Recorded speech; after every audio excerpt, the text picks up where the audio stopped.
গাজীপুরের বড়মিতে তুচ্ছ ঘটনায় দুই বাড়িতে সন্ত্রাসী হামলা ও লুটপাটের ঘটনা ঘটেছে। বিস্তারিত থাকছে গাজীপুরের শ্রীপুর থেকে মোহাম্মদ আব্দুল বাতেন বাচ্চুর প্রতিবেদনে। গাজীপুরের শ্রীপুর উপজেলার বড়মি ইউনিয়নে তুচ্ছ ঘটনাকে কেন্দ্র করে ভাড়াটে সন্ত্রাসী নিয়ে দুটি বাড়িতে বর্বরচিত হামলার ঘটনা ঘটিয়েছে দুর্বৃত্তরা। হামলায় বাড়িঘরের ব্যাপক ভাঙচুর ও লুটপাটের ঘটনায় পুরো এলাকায় চরম উত্তেজনা বিরাজ করছে। দেশীয় অস্ত্রে সজ্জিত একদল ভাড়াটে সন্ত্রাসী অতর্কিতভাবে এই হামলা চালায়। বসতবাড়ির আসবাবপত্র ভাঙচুর সহ নগদ টাকা ও স্বর্ণালংকার লুটের অভিযোগ। এলাকায় পুলিশি টহল ও উত্তেজনা, সাধারণ মানুষের মাঝে চরম আতঙ্ক। স্থানীয়দের দাবি, সামান্য বিষয় নিয়ে বিরোধের জেরে এই তাণ্ডব চালানো হয়েছে।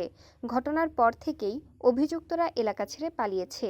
এ ঘটনার সঠিক বিচার দাবি করেন এলাকার সচেতন মহল।